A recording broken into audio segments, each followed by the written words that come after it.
What up, sports fans? Waxon Wednesday, Jake Waxman, Tyler Lava, let two guys talk sports. Let's go.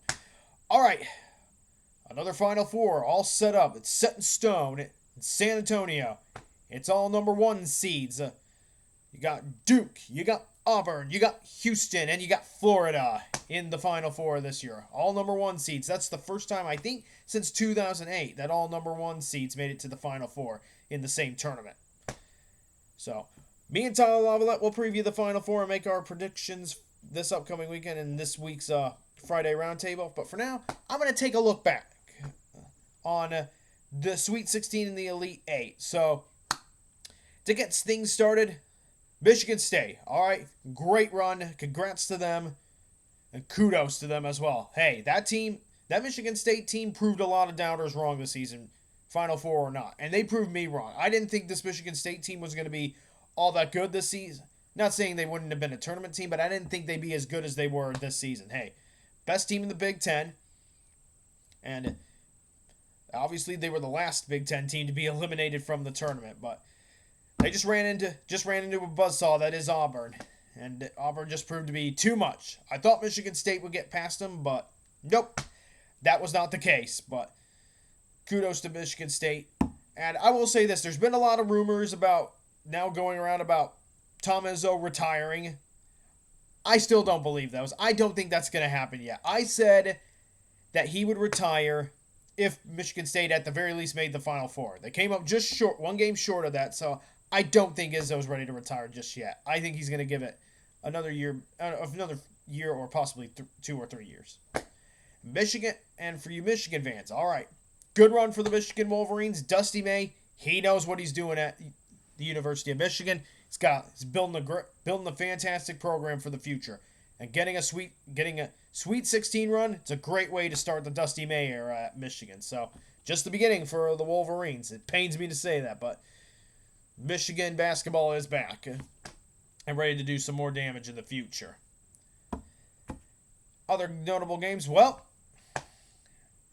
tell you what. So I'll get to Purdue in a little bit. In terms of the Sweet 16, oh man, couple of fan bases that are feeling some pain. One of them is Tennessee. Second straight year they were in the Elite Eight, and second straight year they go no further. They just ran into like Michigan State against Auburn. They ran into a buzzsaw in Houston, a defensive buzzsaw, if you will. And kind of like with Michigan State, I thought Tennessee could beat Houston. I thought this was going to be admittedly, I thought this year Tennessee was going to get to the Final Four. I thought they had all the tools to make it. But watching this team play against Houston, I realized that last year's Tennessee team was a better team than this one. This one was just not quite as good as last year's Tennessee Volunteers team. I mean, Houston, they got the jump on them. I kind of figured whoever's defense between Tennessee and Houston's, whoever's defense gets the jump on this game is going to dictate the pace and the terms. Houston got the jump right away, and from that moment, it was game over. And having 15 points in one half, ouch. Like, that was in the first half. Tennessee had just 15. They scored 50 points. That's never enough to win an NCAA tournament game, unless it's really, really low scoring. So, Tennessee, good basketball program under Rick Barnes, but they got to figure things out offensively if they want to get to a Final Four. And next year will be interesting for Tennessee, because they're going to lose quite a few pieces to graduation. And we'll see how they do rebuilding in the portal, of course. But golden opportunity for Tennessee squander. Last season, they could have made a Final Four run if they were in either the South or the West region. But they ran into a buzzsaw in Purdue last year, and this season, they ran into Houston, and Houston just exploited them. Offensively and defensively. It was tough to watch Tennessee play basketball. It was a tough game for Tennessee. Like Purdue, they played Purdue hard all the way to the end and just fell short against Houston. Fell apart in the first few minutes, and from there they spent all game playing catch up, and they never did quite catch up. And so I imagine, oh boy, oh goodness, Good run for Arkansas, by the way, under John Calipari. First season under John Calipari. They had a lot of injuries, and Arkansas got to the Sweet 16. A lot to be proud of there if you're an Arkansas fan, and plenty of promise under John Calipari to start. The team right now, oh boy. And then Alabama, Duke, that was an absolutely great. Now, Duke and Alabama, I thought that game was going to be a classic. Not to be. Duke just absolutely, on both ends of the ball, they were all over Alabama all night long. And for Alabama, you live by the three, you die by the three. They couldn't make the threes, and Duke was able to make them, and that made a huge difference in that game. And that's why Duke right now looking like the best, in my opinion, the best team in the whole NCAA tournament this season. But we'll get to that on Friday, or more to that on Friday. Oh boy. The team that's got to be feeling the most pain right now is Texas Tech. Folks, I'm just going to be honest with you, folks. Florida, extremely lucky to be in the Final Four this year. They had a lot of, they're a fantastic basketball team, and I like Florida too. I like them. Great basketball team right now. They can make the plays when they need to. But they've also had a lot of things go their way, including some contested threes or some prayers that they've been throwing up, and they just go in. So a lot of luck has been on Florida's side. Texas Tech, though, like that in that game, that Elite Eight game between Texas Tech and Florida, Texas Tech was the better team that game. They were absolutely the better team. Texas Tech just didn't finish when it mattered most, and Florida did. Oh, man. There was a point in that game with, I think, about a little around 3 minutes and 30 seconds to go. I could rough estimate. Texas Tech had about a 9-point lead on Florida. 9 to 10-point lead. They were controlling the pace of that game. And Texas Tech looked like, defensively, they were flustering Florida. And they were doing all the little things right for most of the game. And they were forcing Florida into some really bad decisions. And did some self-inflicted wounds for Florida. And we all knew that Florida was going to make a charge in the end and make things interesting. But Texas Tech blew it. They had this game. They had their second straight Final Four appearance right before them. And they blew the game. They blew it. Sorry, Texas Tech, you choked it. Florida. Okay, they fouled them Texas Tech a number of times and ended up sending Texas Tech to the free throw line. And Texas Tech did not help themselves at the free throw line. There were two instances where Texas Tech was at the stripe. And both times the free throw shooter bricked it off the front iron. So missed the first shot, the first of the 1-and-1s. Florida got the rebound on both of those. And both times, Florida turned those missed free throws of Texas Tech's into threes. So that's a 6-point swing right there off of two trips at the line for Texas Tech. So Florida, they capitalized on those missed free throws and turned those missed free throws into threes the other way. And at that point, all the momentum had flipped from Florida, and eventually they took the lead and they just ran away with the game. And Texas Tech, they came up with some great pressure in the end, and they almost forced a 10-second call on Florida. But sadly, they had but just before they were about to force that 10-second call, one of the Red Raiders ended up committing a foul, and a foul that I was just like, no, what are you doing? You had them in a 10-second call. You were going to force a 10-second call, and you just committed an unnecessary foul, and now you've put Florida back at the stripe. So the missed free throws along with that foul, that decided the game, and that Florida won the game off of those mistakes. So Texas Tech, they had it. But you know what? You can't make mistakes. And yes, there was some questionable officiating. There was some questionable officiating in the Sweet 16 and the Elite Eight. Especially in the Duke-Arizona game. There were two flagrant ones. One that got called in favor of Duke, and then the other which should have been called in favor of Arizona, but didn't. Like, you can't call it one way. You got to call it both ways. It was the same kind of flagrant one.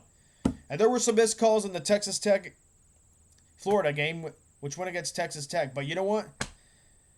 You can't you can't miss free throws, and you cannot. And when you got them when you got that full court press going, and you got so close to a 10-second call, you got to be careful when going for the ball. So now the foul before the 10-second call, to be honest, that was a really difficult mistake by Texas Tech. That was an honest mistake there. But the missed free throws are killers. And in the NCAA tournament, you can't miss free throws. So those things combined, and you've got a Texas Tech team and a Texas Tech fan base that is pretty much feeling the heartache right now, the heartbreak. And I feel bad for Red Raider Nation. Feel bad for them. Tough way to lose what was a golden opportunity to get back to the Final Four and potentially win a national championship. And you make too many mistakes in the end that end up leading to Florida escaping and going to the Final Four in your place. Honestly, Texas Tech should be in the Final Four this year, but you know what? They're not due to the mistakes. It's tough. As a Purdue fan, I've felt that pain before, believe me. So these are just some of my thoughts from the Elite 8 Sweet 16. Oh, by the way, yes, I talked about the fishing. I'll get into a little more of that as I talked about Purdue, but here's the thing.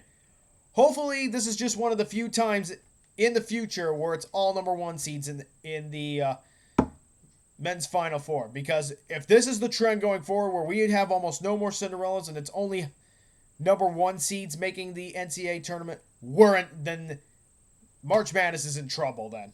Because this is another example. If it's all number one seeds or high-end seeds going to the Final Four each and every year, then we just got more proof in the pudding that NIL and the transfer portal are killing March Madness. And now, speaking of the Purdue Boilermakers. Up and down season this year for Purdue. Plenty of highs, a lot of great victories, including a team that went to the Elite Eight in Alabama. It was a great victory.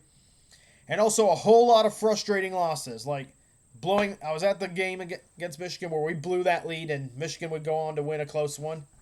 And then, of course, they had that losing streak at the end of the year and it just felt like they're just not getting anything right. But in spite of all the ups and downs, this Purdue team responded exceptionally well to them in the NCAA tournament.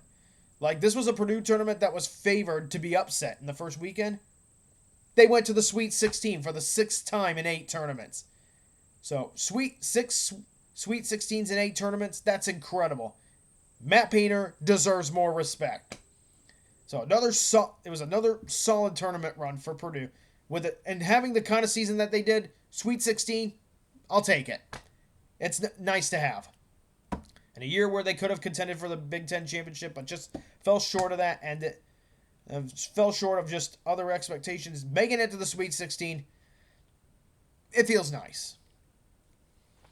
So, a lot of new faces, of course. Guys like C.J. Cox and Jakari Harris.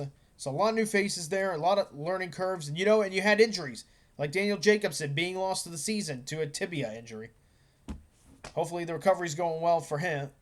He's working hard to get back, but we lost him to the season, so he had to medically redshirt. And Purdue lost a lot on defense, especially in terms of protecting the rim. And, of course, you had to learn how to play without Zach Edey. It's tough without your big superstar now that he's in the NBA. All right. So this was the first year without Zach Edey, and now that's in the books. So on one hand, I'm happy with the tournament run. I'm happy to have made it to the Sweet 16 and hey, they made it to Indianapolis to play in the Sweet 16. On the other hand, though,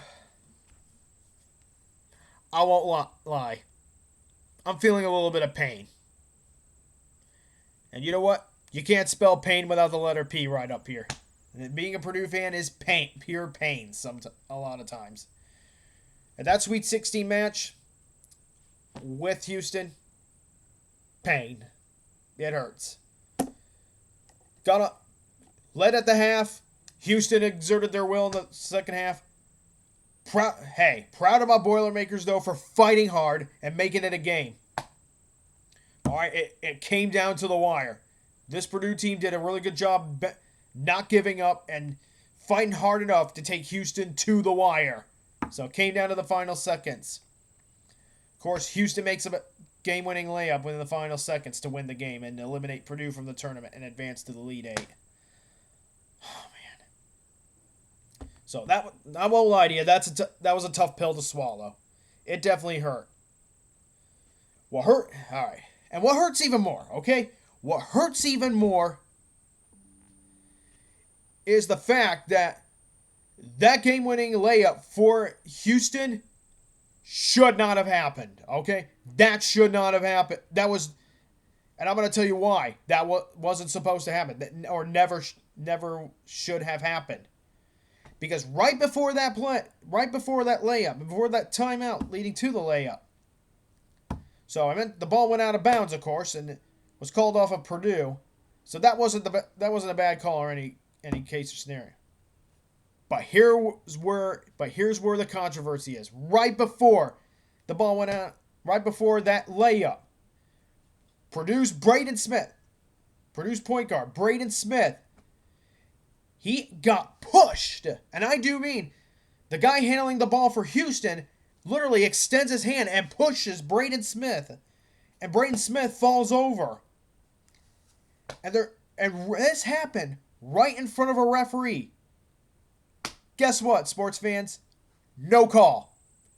Instead, Purdue is able to make a defensive play, and the ball goes out of bounds off of Purdue.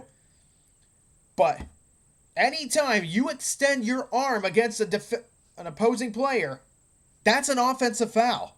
All right, you extend that arm or lower the shoulder, any kind of motion like that, 100% offensive foul. Ball's going the other way. All right. Purdue should have had the ball last. And the referee saw what happened. It happened right in front of the referee. And instead of making the right call, instead of calling the obvious right call, calling it an offensive foul, the referee turned a blind eye and no call. So infuriating. Like, it's tough to lose a game in close fashion like that, where you do the best you can, you just lose on a game-winning layup. But it's even more frustrating when there was a bad missed call on the play. All right? Now, I'll tell you this. If that had been called correctly, if that's called an offensive foul, at the very least, the Boilermakers would have forced overtime. All right? They would have kept the ball. They would have had, I think, 4 seconds left to draw up something quick on offense to try and go down and make a game-winning bucket. But if not that, at the very least, the Boilermakers would have forced overtime. And the thing that makes oh, man. And if Purdue had been able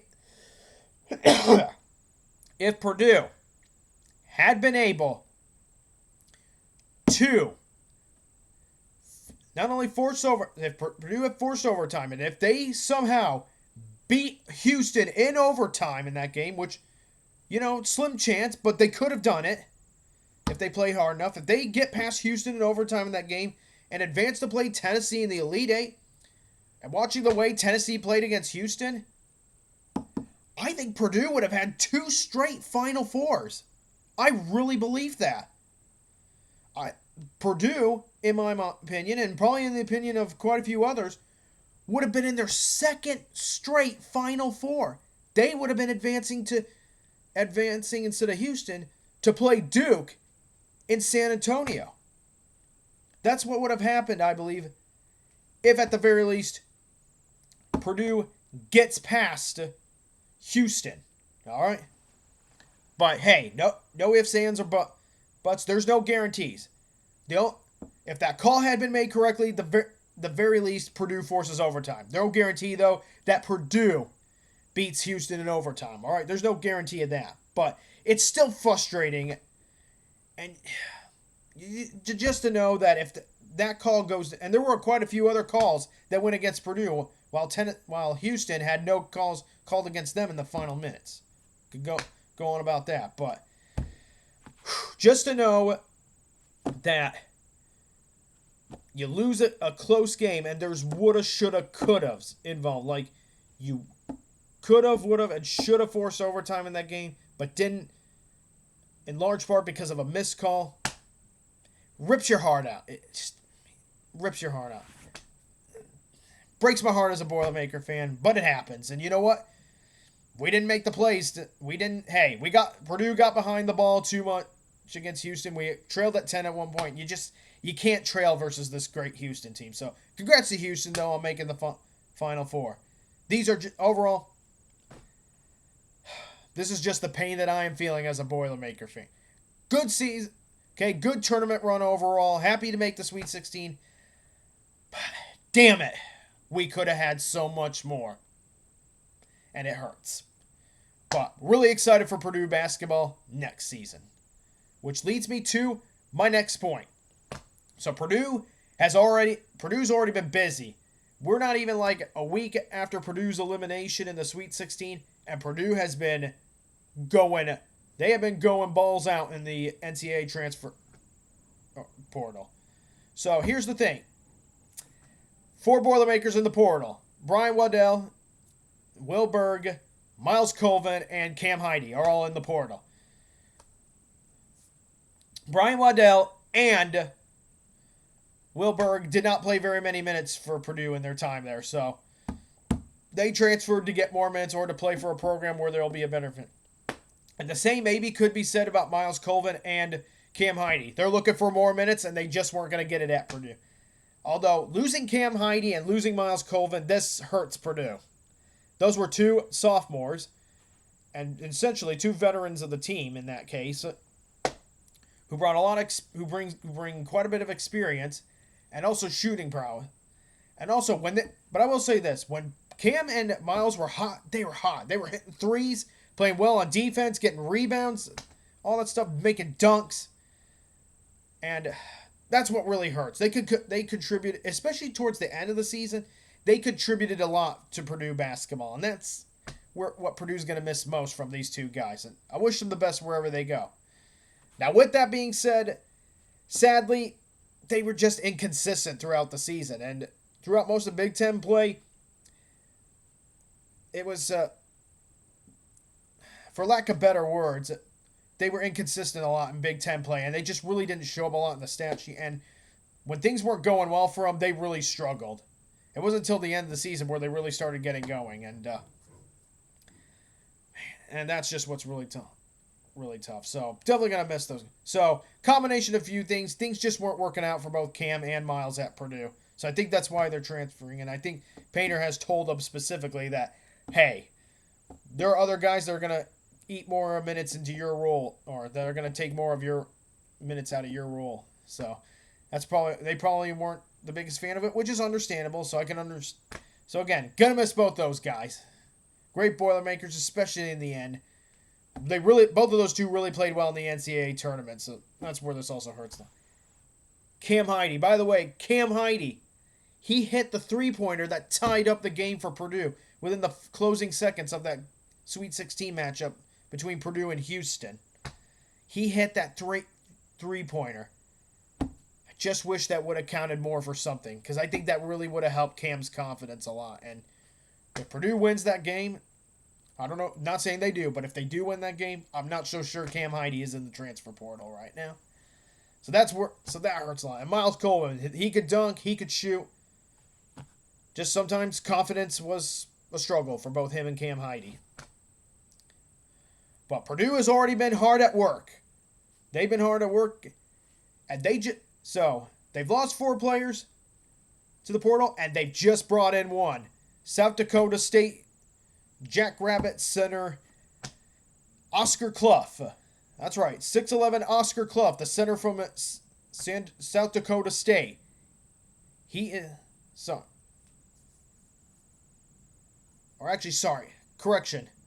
North Dakota State. So Oscar Clough, the center from the Jackrabbits of North Dakota State. Sorry about that, guys. All right, I'm having a break right now. No, sorry. I didn't write the first time. Apologies for South Dakota State University Jackrabbits. Oscar Clough, the center from South Dakota State, who went in the transfer portal. He's coming to Purdue. That's a big pickup for Purdue. Rated the best center in the transfer portal. He had a visit scheduled to both Purdue and Iowa State, but he canceled his Iowa State visit and committed to Purdue, possibly because he liked what he saw in Purdue, and maybe Purdue offered him a big enough bat. But that's a huge pickup for Purdue. They get a 6'11 center who can not only dribble the ball, he can score inside, he can pass the ball, and as long as he can play defense, I mean, they didn't mention much, but as long as he can do those things for Purdue, two thumbs way up. This is the great job by Matt Painter to land this guy. And I also heard they're working on getting another guard from the portal, some guy from, I believe, Northeastern by the name of Rashad King. That's another name to keep an eye on for Purdue. They are recruiting him hard. And with now Miles Colvin and Cam Heide leaving, I'm sure Purdue is also looking for another winger. So far, this is what Purdue's been doing in the transfer portal. So they've lost 4 guys. They got a new center coming in who I think can make a huge difference. And also can help Daniel Jacobson develop a lot. And here's the thing. If Purdue gets the right recruits out of the portal, they could not only could they be a Final Four favorite, they could be a national championship favorite too. You just never know. So far, that's what I have to report in terms of Purdue working hard in the portal. So Miles Colvin, Wilberg, Cam Heide, and Brian Waddell, thank you so much for being Purdue Boilermakers. I wish you all the best in your future. And Oscar Clough, welcome to Purdue, man. Looking forward to watching you ball out. All right, on to this day in sports history. And on this day, the 2nd of April, 1986, NCAA Basketball Rules Committee votes to adopt what we know today as the three-point shot. This began in the 1986-87 season. It set the college distance at 19 feet 9 inches compared to 21 feet in the NBA. All right, sports fans, that's all I got for this week's Waxon Wednesday. Anything you want to say below? Any questions, feedback you have for me, leave it below. I'm happy to answer. And if you post a question, I may answer it in next week's Waxon Wednesday. With all that being said, sports fans, I hope you're having a good week. This is Jake Waxman from Two Guys Talk Sports signing off. Thank you for watching.